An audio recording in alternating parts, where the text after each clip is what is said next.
Welcome to The Ride Inside with Mark Barnes, a podcast about the mental, emotional, and social aspects of motorcycling, brought to you by the BMW Motorcycle Owners of America and the MOA Foundation.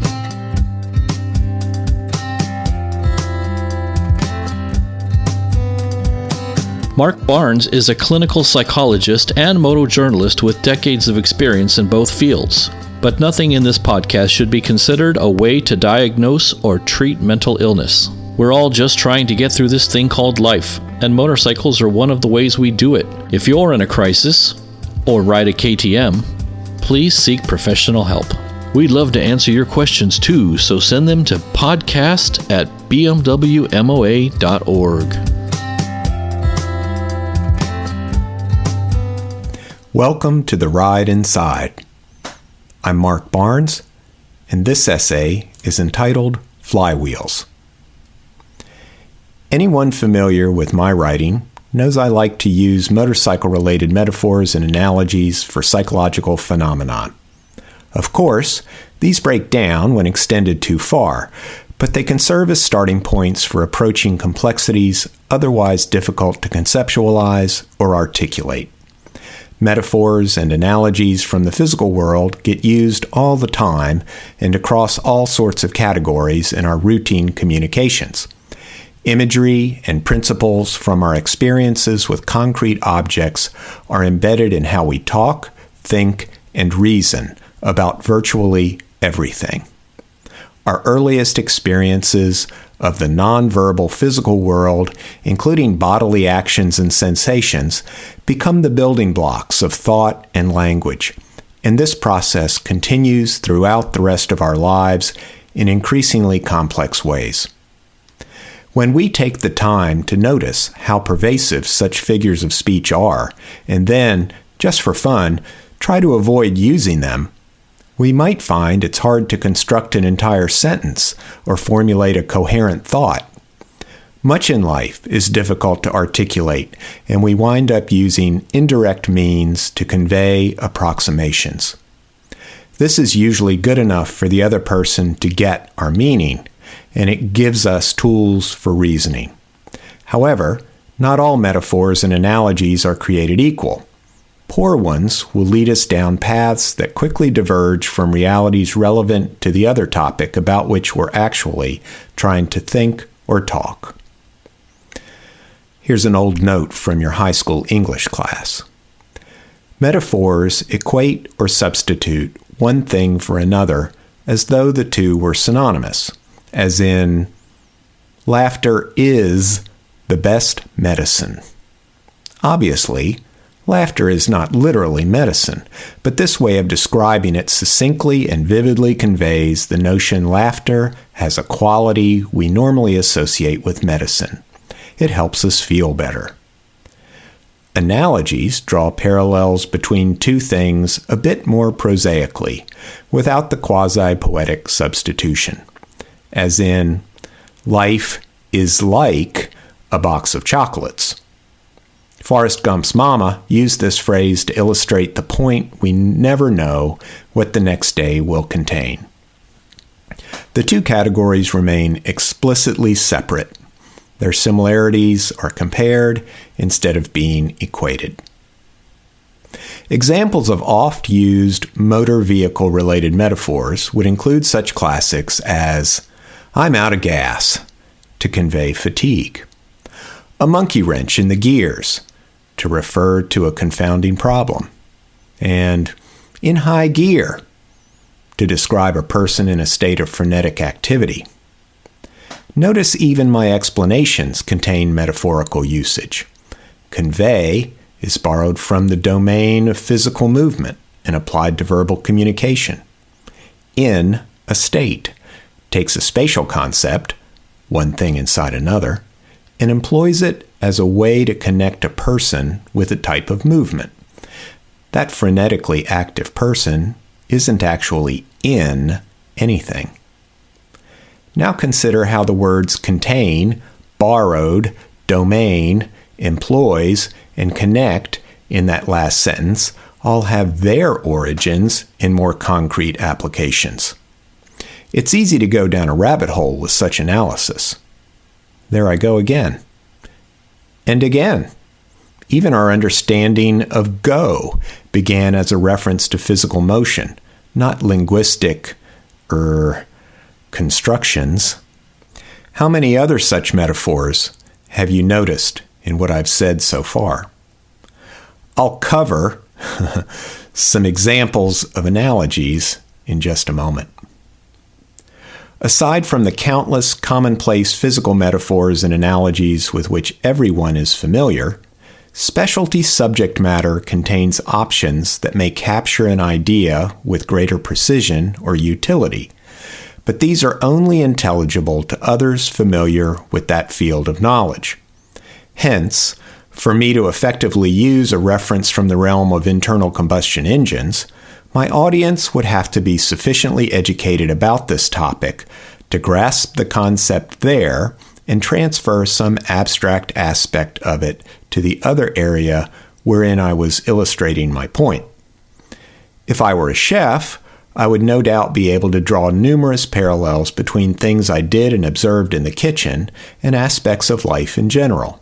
In fact, I would probably do so automatically, frequently, and effortlessly. It's a basic, pervasive function of the human mind, using whatever material is handy. I'm not a chef, so I don't think like one. I am a motorcyclist and home mechanic, so many of my metaphors and analogies come from experiences and observations from those worlds. A chef might have a better metaphor for this or that phenomenon, and they might teach me how it applies, which would enrich my perspective.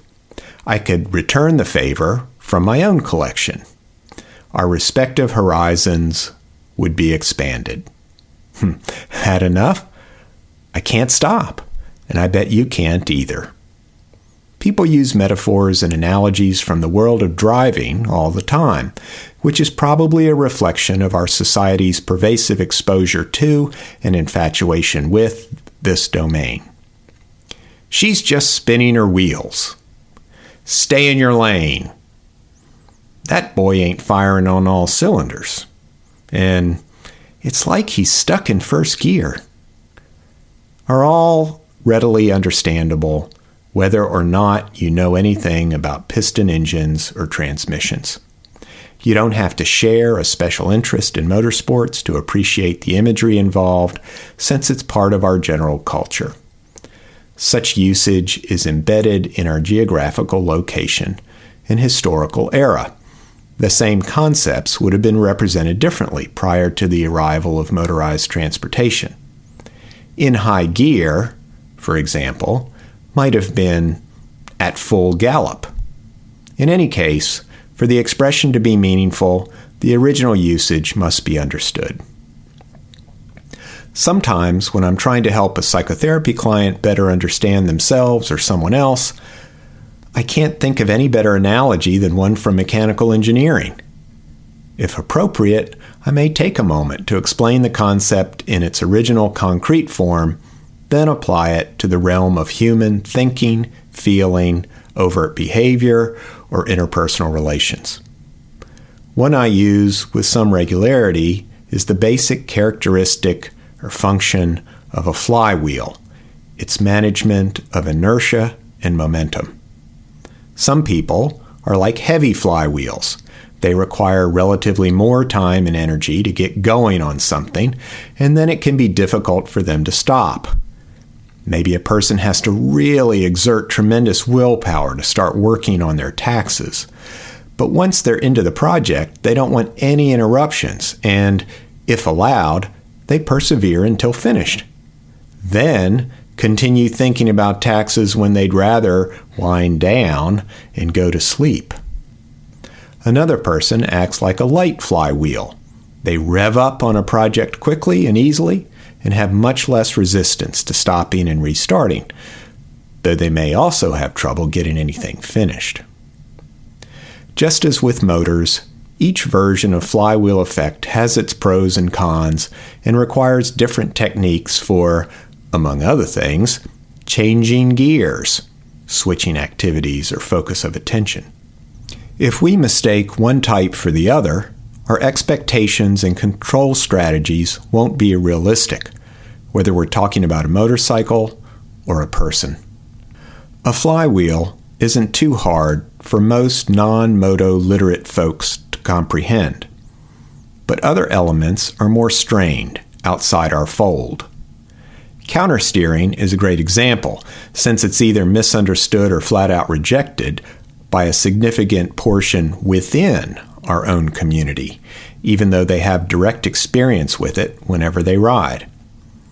There are things in life that work in counterintuitive ways, just like turning the bars to the left yields a change of direction to the right. While this can be applied to many aspects of human existence, for example, contrarian investing, it also works with lots of other motorcycle-related activities. Remember Kenny Roberts saying you have to go slow to go fast? He was talking about corner entry speed and setting yourself up for maximum drive down the next straight. Maybe that should be called counter-throttling. Or how about going to the racetrack to learn skills for the street? While people like Jim Ford and the late Larry Grodsky have made compelling arguments against this, there are certainly good rationales in favor of it too. No oncoming traffic, repetitive practice on the same curves, medics on hand, etc. We can steer ourselves over to the track in order to arrive on mountain twisties. Clutch work detaches and reattaches actively driven elements from passive elements. Sounds like it could be a reference to disconnecting from the compulsory tasks of work and other pressurized demands to spend time coasting into a relaxed state of mind. Can't do that? Your clutch is dragging, or maybe the cable is snapped. Some people have whirring, racing ideation that never gets transferred into initiative and productive action. Their clutches are slipping, perhaps quite badly. This metaphor might also symbolize usefully detaching from the world of concrete, present-day reality constraints to allow freewheeling creativity or speculation. Proper valve timing maintains vitally necessary rhythm and coordination, and averts the disasters which would occur when there's even a tiny irregularity. We've all had days when everything ran smoothly with terrific synchronization, and other days featuring one catastrophic collision after another. Our timing chains jump to tooth. Some periods of our lives are like rock gardens we must pick through at a snail's pace, with lots of jarring that requires the ability to absorb multiple shocks in quick succession. Other periods are like long level straights with a motionless horizon and almost intolerable tedium. Then there are times that feel like a series of gracefully arcing sweepers, sensuously and blissfully engaging for both mind and body. Of course, there's the mandate to look where you want to go, which needs no explanation in the world beyond motorcycling. I'm sure by now you get the picture. You can go on listing moto metaphors and analogies as long as you like. Some you could use with nearly anyone. Others you'd have to reserve for your most sophisticated gearhead friends or those who've done exactly the kind of riding you'd like to use as a parallel. One of my favorites that only works with other riders is a lesson from Reg Pridmore's class riding school, which I took at Road America. When I was there many years ago, the pavement was pretty bumpy around the carousel section of the track, a seemingly endless constant radius turn over 180 degrees around. Our instructions were to resist the urge to tighten our grip on the bars, relax our arms and upper torso, and allow the front end some wiggle room, trusting it to track around the corner and diffuse the chop if we only let it do its job. So many life challenges require a soft touch instead of rigidly imposed micromanagement. What's a good moto metaphor or analogy that comes to mind for you?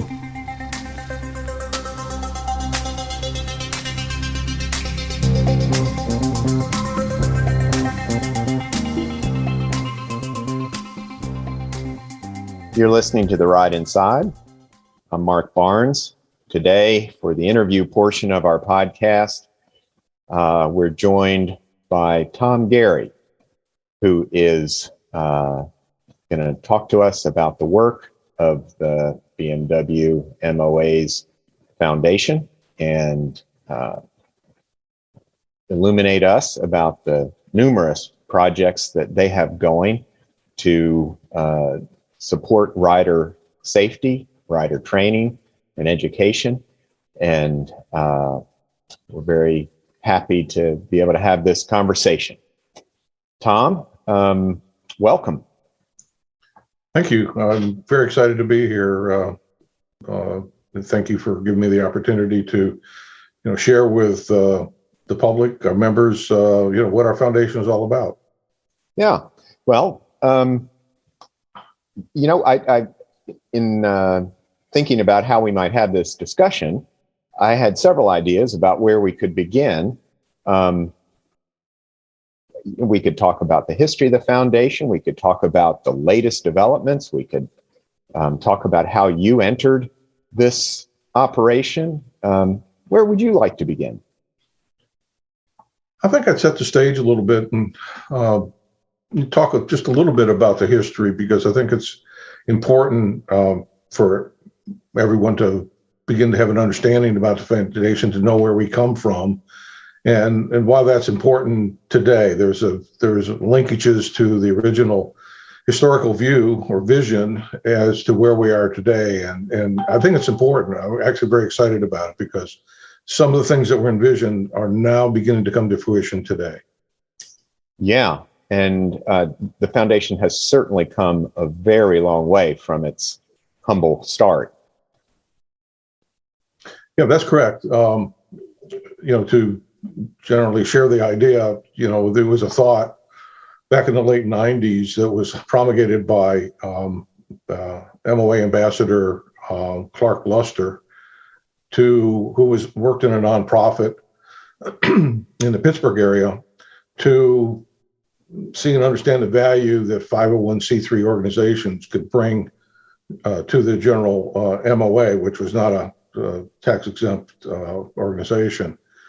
And that strategic thought culminated in the birth of the foundation in the year 2000. And they had a really, really, really big vision that it almost seems like, could anybody ever do this? The thoughts were, we would develop a 200-acre facility. They actually had some architectural renderings created that would involve a full-time facility with training and kind of create a leadership and training institute, develop a museum and an archive, and that sort of thing, which is a really big vision for a 501c3 foundation.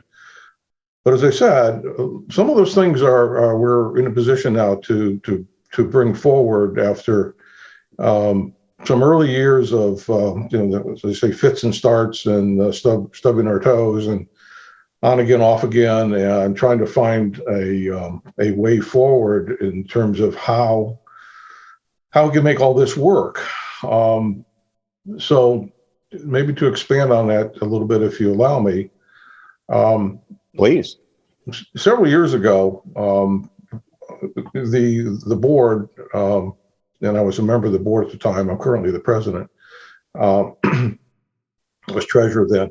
And the realization came that we needed to kind of focus on two avenues of generating revenues. The historic way, which we'd become fairly successful at, was raising our income through raffling off motorcycles, and we're very thankful that our membership fully endorsed that and continue to buy raffle tickets as a way of giving.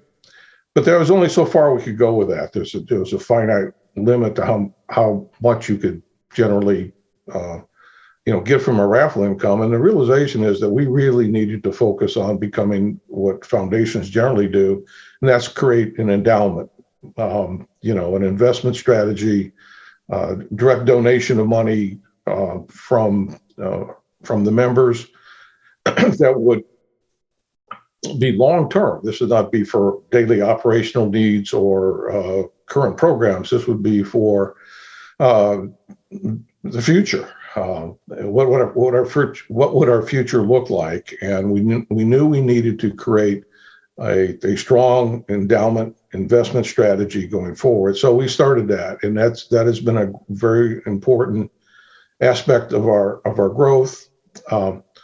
One of the things that we've done is to create a recognition level for members who are willing to donate at the $10,000 level. And we've done this either by single donations or individual pledges over a 10-year period. Out of that, we've created, it's about 20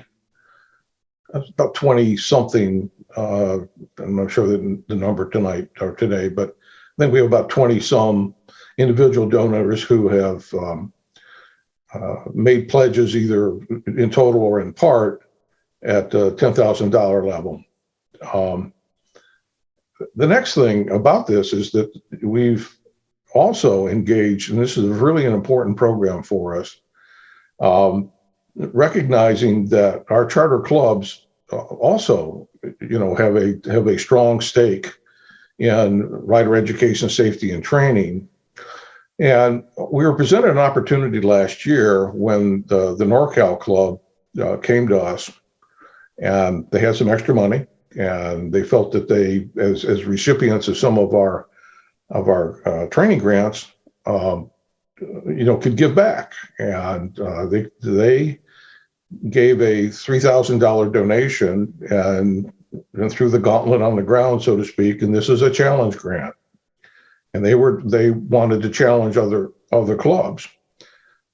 We internalized that and said, this is fantastic. We really see there's a strong corollary between engaging our members, the clubs, with both the foundation and the MOA. And we took forward the idea to the MOA that if you MOA will match those dollars, we, the foundation, will match as well. We now have I guess it's a 2-to-1 match. So every dollar that is being raised by or donated by a charter club to us now is 3 times that. So that $3,000 donation became a $9,000 donation. We see this as a really important way of engaging the clubs, allowing them to see direct benefits from the foundation, as well as strengthening the relationship between the clubs and the MOA and the foundation. And also, as importantly, it's an accelerator, an important accelerator for our foundation endowment. So we've had some fairly good success. Very pleased that, as an example, and a shout out to the Alabama Club. The Alabama Club stepped up and created a $5,000 donation, which is now $15,000. It's very significant and very important, and we certainly want the members to understand the commitment. We want the charter club presidents to understand the thanks and the commitment of other clubs here, and hopefully they'll consider that. And we've sent out information to them and to encourage their donations. Certainly. And, I don't want to derail you here. I'm sorry. I think I've probably gone on too long here. Oh, no. That's not my feeling at all. But it does seem like an opportune moment for me to ask you about the Clark Luster Safety Training Grants for clubs, because this is a two-way street. Clubs are, encouraged to make these donations as a club, And then there are also, in addition to the individual grants that you have offered for training, do you want to tell us a little bit about these, the grants that may become available for clubs for training? Yes. Thanks, Mark. Appreciate you mentioning that. Sure. A couple of significant things here, and you mentioned the Clark Luster. One of the things that we wanted to do is to more focus on our opportunity to give back to the charter clubs through individual, well, not individual club or group training grants. And we also wanted to find a very good way to honor the relationship that Clark Luster had with the foundation, and to honor him in a way by branding our group grants as the Clark Luster safety training grants for clubs. We are really trying to focus on this. We see this as a full circle that goes right back to the donations that we're seeking also from the clubs. We see this as a strong part of engaging with the clubs. We see a really strong opportunity to spread training farther and wider at a lower cost, if you will, because we can spread it out over a larger group of people. So we're bringing together members for training opportunities.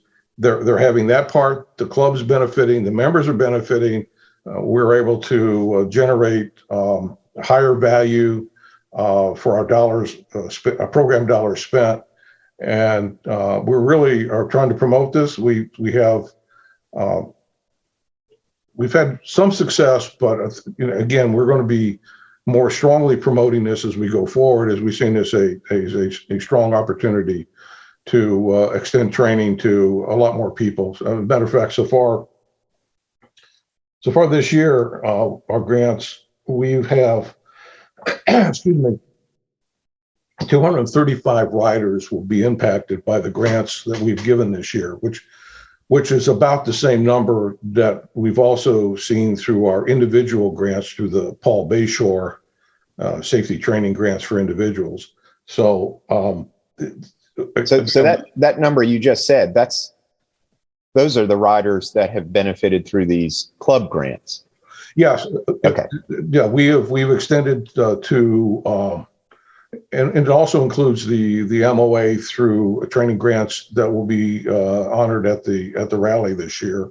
We'll be supporting through the Clark Luster program remuneration back to folks that are taking the authority training at the rally, which I understand is completed. All the slots are full. So when you add up all those numbers of the clubs and the MOA, right now there's 235 riders that are positively impacted by our group grant efforts. Wow. I mean, so given what you said about that being a number equivalent to what you were doing for a full year through individuals, for a full year of individuals, we usually impact about 200 and some individual grants in a given year. So you've already doubled the impact. Yeah, exactly. And that's why we're seeing a really good opportunity for this. And we will be promoting this and encouraging, club presidents to, get your act together, if you will, get your groups together, find a training provider that you like, whether it's NSF, it could be Rawhide School, whatever, and give us a proposal, and we'll consider, some level of, financial participation to help defray your cost, partially or wholly, depending on, what you're seeking. Okay. So that was going to be my next question. How would a club approach you, and what format would be required for eligibility for this kind of compensation? Yeah, we've left it very, very open, because every training opportunity is a little bit different. So, we're not, we don't have a form to fill out. I would ask that club presidents or whoever is organizing this for your club or group, just submit it. Tell us how many people, the anticipate a full cost and make a request for what you're seeking. And we may grant it, we may not, we may offer something additional or other than, depending upon what you're seeking. And we want to be very flexible with this, and that's why we haven't tried to pigeonhole it yet. Time will tell if this is really widely used. We may have to put some guardrails around it in order that we can ensure that we have enough program funds to meet the needs. But right now, we haven't seen that. So I'm leaving it very open, for club presidents to approach us. So you just said, if I understood you right,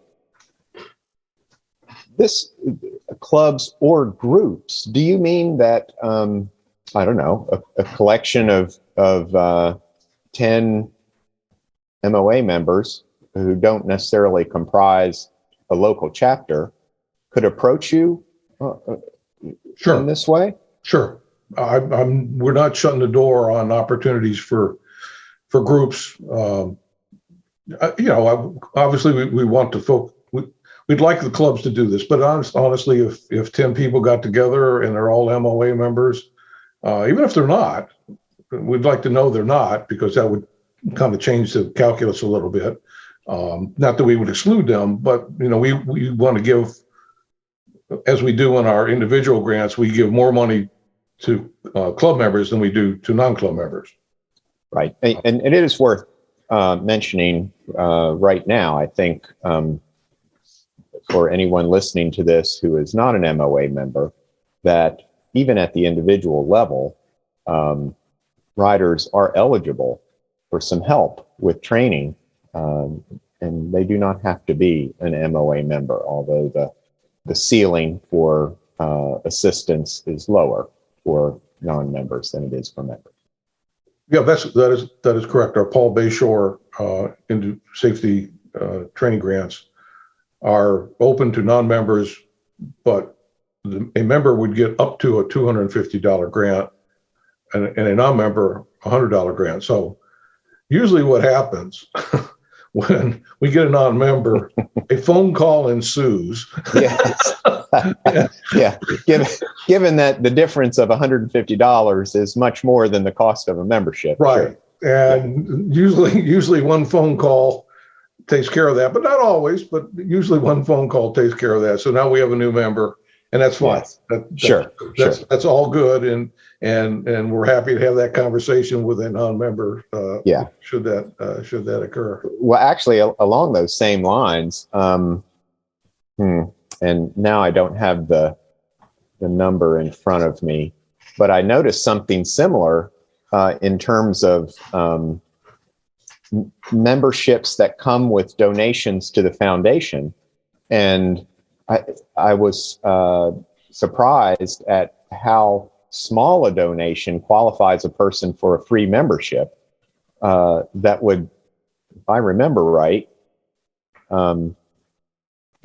well, actually, rather than trust my memory, why don't you tell people what is involved in that? Because it seemed like another kind of no-brainer for someone who might be wondering about a membership and the benefits of membership, and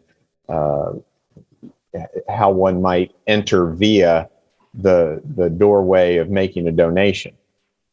Yeah, our Safe Miles endowment program has several tiers that we've established. So a $250 donation will get you your annual membership, as well as entree into at the $1,000 a year donation. That would be your champions level. You would get your membership.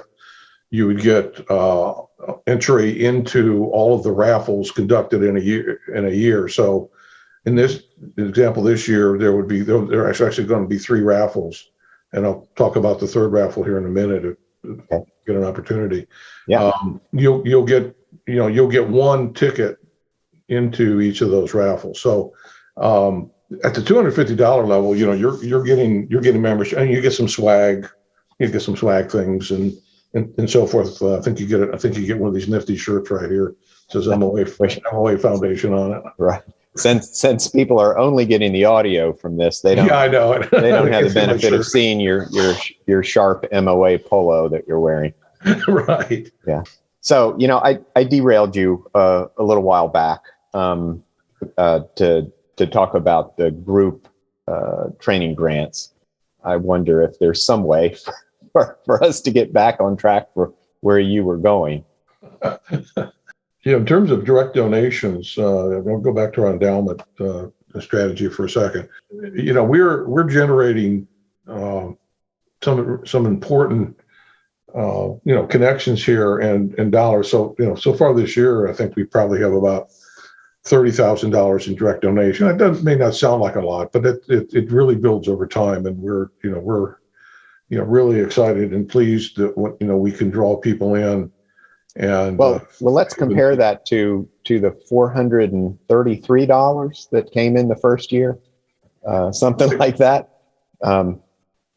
That's exactly just quite a contrast. You're right. That's exactly right. Just a few years ago, we had zero, not zero, but maybe $1,000 a year in people who would send us some small bits of money in actual direct donations. We didn't have any where to put it. So, it's really a very significant milestone to move this foundation away from the raffle only strategy to one that is long-term fixated on the future of the foundation and, its ultimate vision, which is every rider trained. That's the, excuse me, that's the very simple visioning statement that we created last year, that we wanted to keep it very simple. What do we want to be? What do we want to do?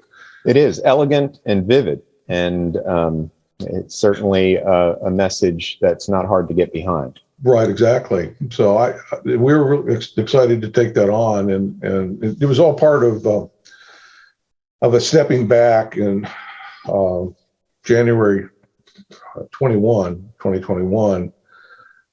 We recognized that we needed to rethink strategically where we want to position the foundation over the next decades. And it's something that's done all the time, and having a brought in facilitator to create a visioning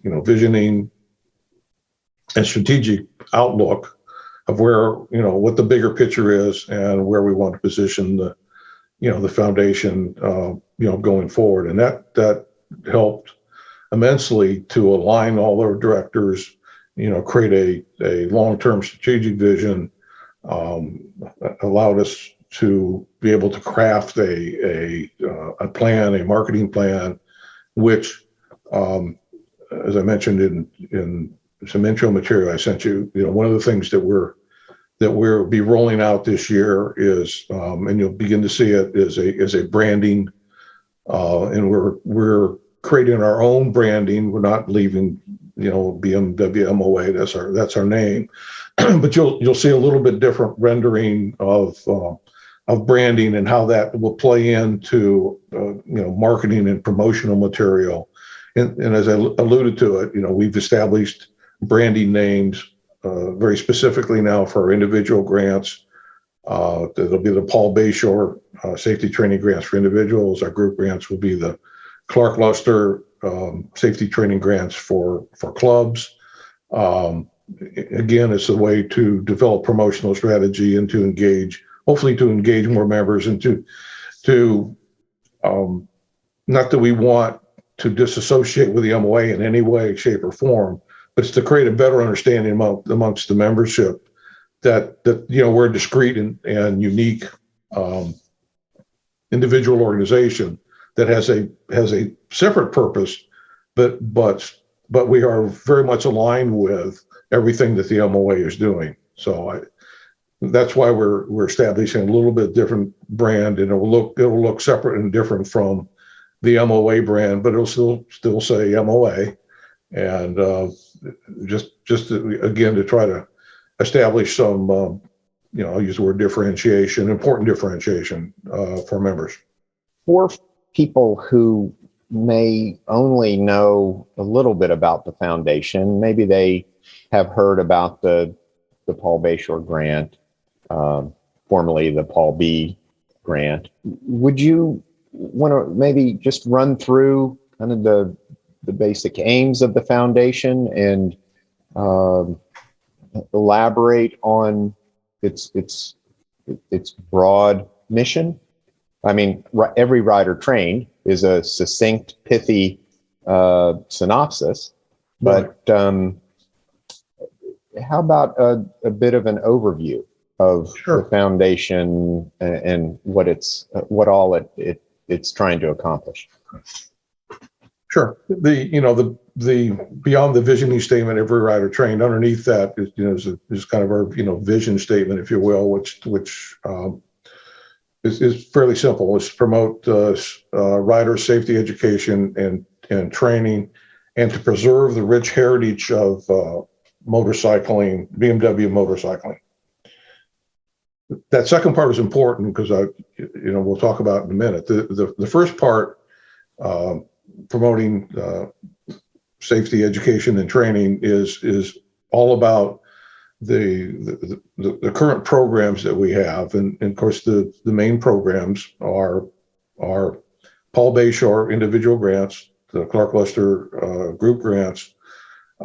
We support the premier training. This is an event that is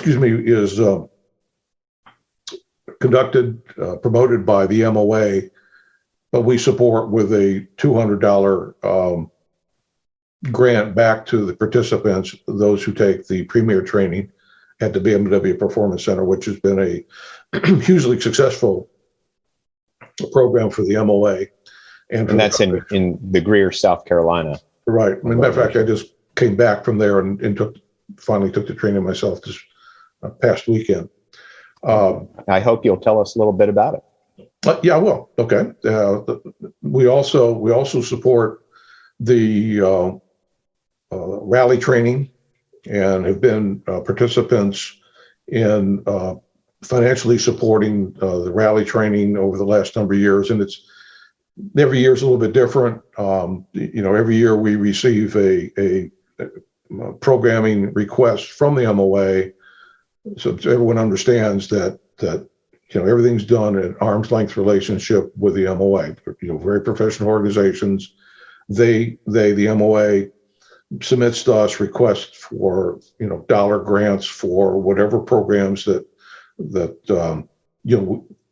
they think we can support and we think we can support. So the premier training is one of those requests. We also get requests from the MOA, excuse me, for support of individual training opportunities that take place at the rally. And there's been street skills for years. John DeVecchio has been there for years. We also support an online program speaking of John DeVecchio, we have that program going on. That's an online training program. We also have one with the Yamaha Champ U, and we also support that as well. And it's an online training program. So those are some of the things that go under support rider safety education and training. That's our mission. One of the things that we're looking for is other programs and relationships with training providers, and we're very keenly interested in finding partnership with somebody who can have an impact in the training community.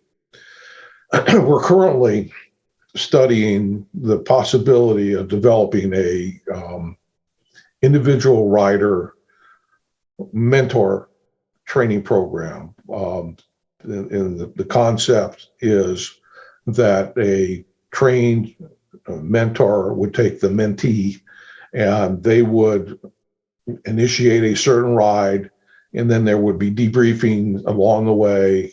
And I'm not sure how many stops, but after so long, there'd be these debriefing points where the mentor and the mentee would meet and discuss, what you did wrong, what you did right, and so forth and so on. A true mentor riding program one-on-one. This is quite complicated. There's a lot of moving parts here. And while we're working through this, one step at a time. We think it would be very important and impactful if we could develop this and find a service provider to train the trainers and to manage a program. One thing we're not going to do is we're not going to run programs. We don't have the resources. We don't have the resources to run our own programs. What we want to find is partners to work with us closely to implement programs that meet our needs. So I want to be very careful about this because we're not committed to it yet, but we're in the study development stage. Can we initiate a program to find a provider that could possibly do this? Yeah, that sounds really exciting. Yeah. Yeah, I think. Yeah, I'm sorry, Mark. No, I'm the one that interrupted you. Sorry. That's okay. I'm reminded of I believe Jim Ford. Had done some or had been available to do one-on-one training at some point. I'm not clear on the details of that, but I remember reading about that or hearing about it and thinking, wow, that would be an extraordinary opportunity to really have that kind of individualized attention. And if that's what the kind of thing you're talking about, I would imagine you'd have a lot of takers. Well, we think so, but it also requires a lot of effort. Yes, certainly.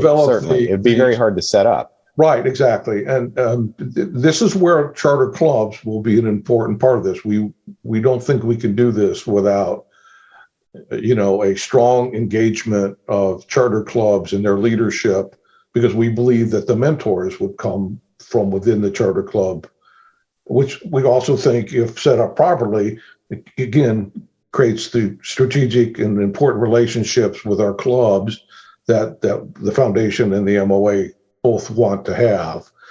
So I'm excited to talk about that, but I don't want to get too far ahead of ourselves here, because there is a lot of moving parts that have to happen to make all this happen. But we're very sincere in looking at it.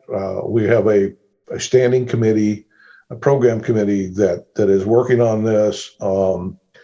And a lot of this models after, what happens in Europe, in Germany and in, I think, the United Kingdom. I think maybe United Kingdom, maybe more strongly, where that's one of the requirements, as I understand it, for advanced licensing in those countries. So, but that's a different environment, different thing. So, can we make it work here? We will see. So, we talked about what the MOA Foundation does, and that's again one of the important things.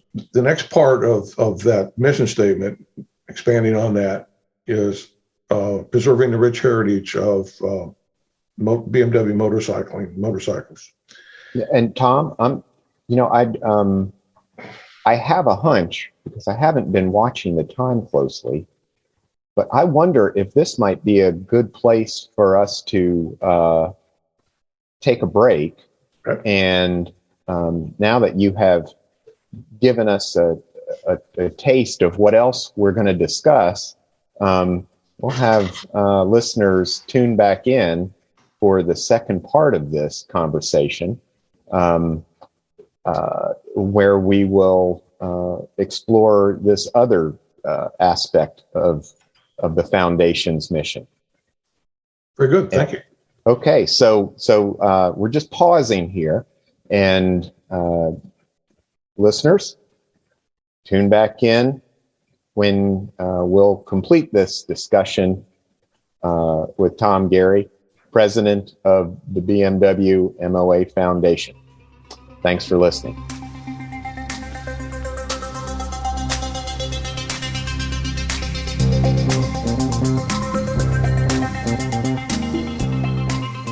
We'd love to answer your questions too, so send them to podcast@bmwmoa.org. Visit our website at therideinside.com to listen to every episode of the podcast and read more of Mark's writing on various motorcycle-related topics. The best way to support The Ride Inside is by joining the BMW Motorcycle Owners of America. Yes, it says BMW right in the name, but we absolutely do not care what bike you ride. We know what's most important. The MOA is all about the community of riders, not a single brand. You can join as a digital member for $39 a year, or as a traditional member for $49 a year. The biggest difference is digital members don't get a hard copy of the monthly magazine in their mailbox. They access the BMW Owners News online. Each membership supports digital offerings like the Ride Inside, as well as everything else the MOA does. Find out more at bmwmoa.org. Ride along with us on the internet. The MOA and all its digital productions are on Facebook, Twitter, and Instagram. We'll see you out there somewhere on the road, or off it. Ride safe.